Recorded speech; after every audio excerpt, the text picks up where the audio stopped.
What's happening, my beautiful people? My name is Mike LaBelle, and welcome back to the YouTube channel. It's free to subscribe, and today we're starting something a little bit different, something new. I want to do a lot more of this.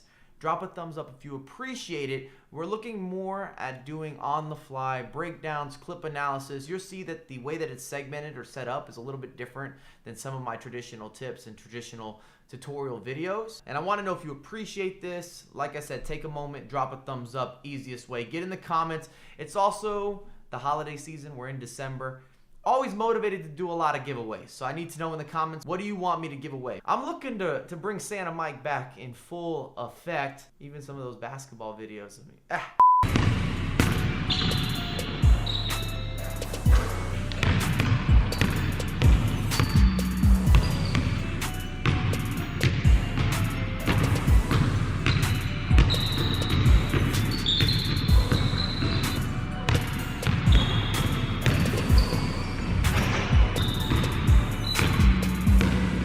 Today, we are talking about corner kick techniques and the 5 easiest ways that I've been able to convert from corner kicks. One of these methods you've already seen before, and I'm going to link that video, but I'm going to talk about it in this video as well. So without further ado, let's get right into the mix. On screen, we have the first technique, and you may have seen this method before. I'm just reiterating.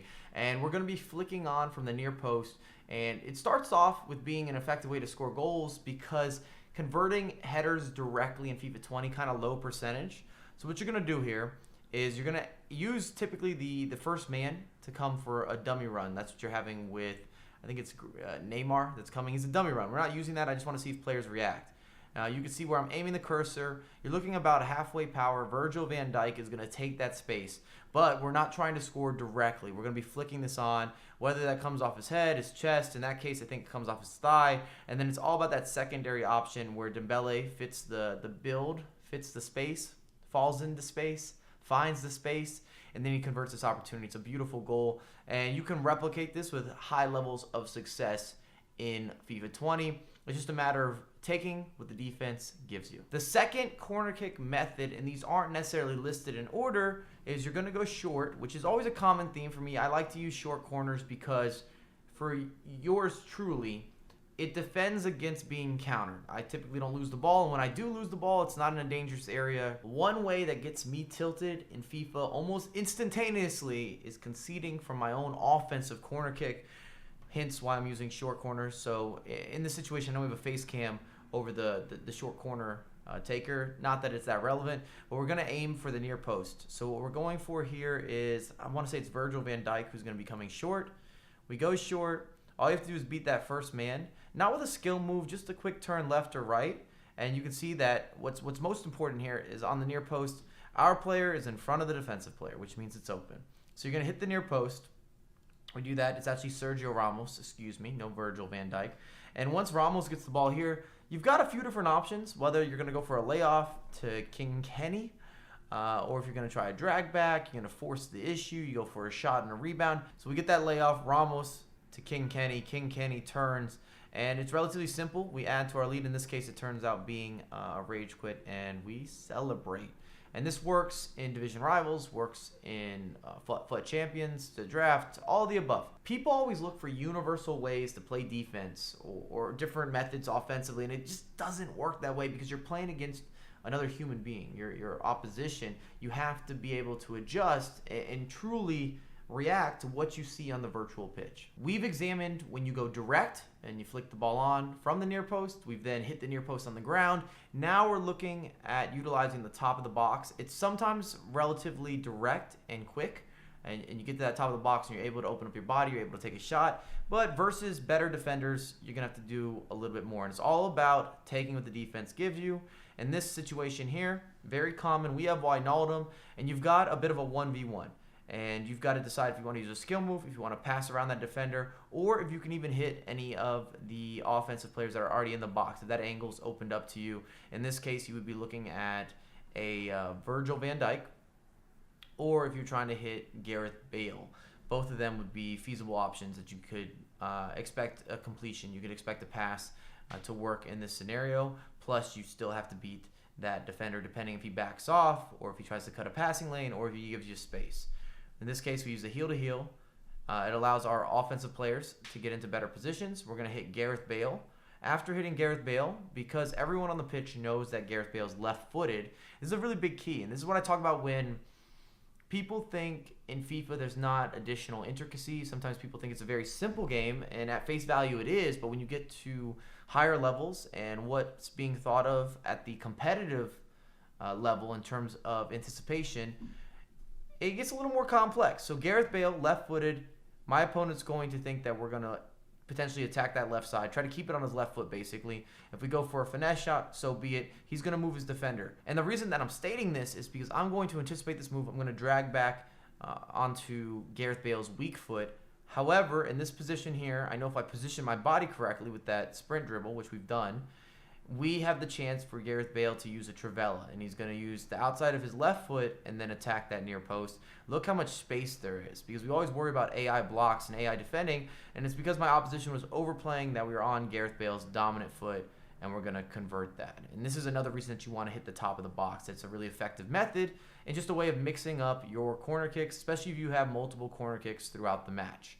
And that's why I've shown you now a direct near post, a short near post, and now a short top of the box. And we've got two more to talk about. Next up, we have the delayed corner. And this is just another mix-up of using a short corner kick. I might be able to describe myself as the short corner kick connoisseur. Always been something that I've enjoyed utilizing the last 3 or 4 years of FIFA. Mainly because I think I can win the 1v1 matchups. I can find the space. I can work with the intricacies, and not to be a broken record, but I hate conceding counterattacks from corner kicks, and that's not going to change this year, next year, and so forth. I just don't feel that my opponent deserves that counter, so it pisses me off. So what you're going to do here is instead of having your player already there at the corner kick, you're going to pull him late. In this case, it's Mbappe. And when you're pulling him late, you just get to see how the defense reacts. So in this example, no one follows Mbappe, which means I've got space, which means I have an opportunity here to maybe turn, get an easier angle to create an opportunity on goal. I have the passing option, the shooting option, skill moves, all of the above. We get it, Mbappe turns. In this position here, I'm analyzing what do I think I should do next. I really don't like my passing angles yet. Call this option 1. That doesn't help me. That's not a beneficial pass. It's not going to put me in a more dangerous position to score a goal. Option 2, I feel like is a little too compact. There's too many bodies right here. I don't think I could squeeze it in there. I need a little more spacing, or I need a shorter pass. And then option 3, I could probably hit this man. I'd have to put it in the air. And the problem is when you put things in the air for passes, it's more complicated. You lower the percentage of you converting if you're trying to cross, knock down in this position. Contrary to the first example, we're already in a money zone. We're already in a dangerous spot. So that's why I'm saying I got to attack this. So I'm going to take space with Mbappe. We go with the skill move. We cut back. So now in this position, it makes more sense to try to maybe squeeze a pass in there. You've got a couple options, and basically your risk to reward is better. If you're able to get a pass through these bodies, you're going to score a goal. And we do have Mbappe. We added one more skill. We pull it back. Closer. A little bit of good fortune. Takes a deflection. Miroslav. The legend that he is. I think I'm going to rewatch that with you guys, just kind of in full speed. Pull a man short. We turn. We're going to assess those options. I use a couple skill moves because that's how I get down.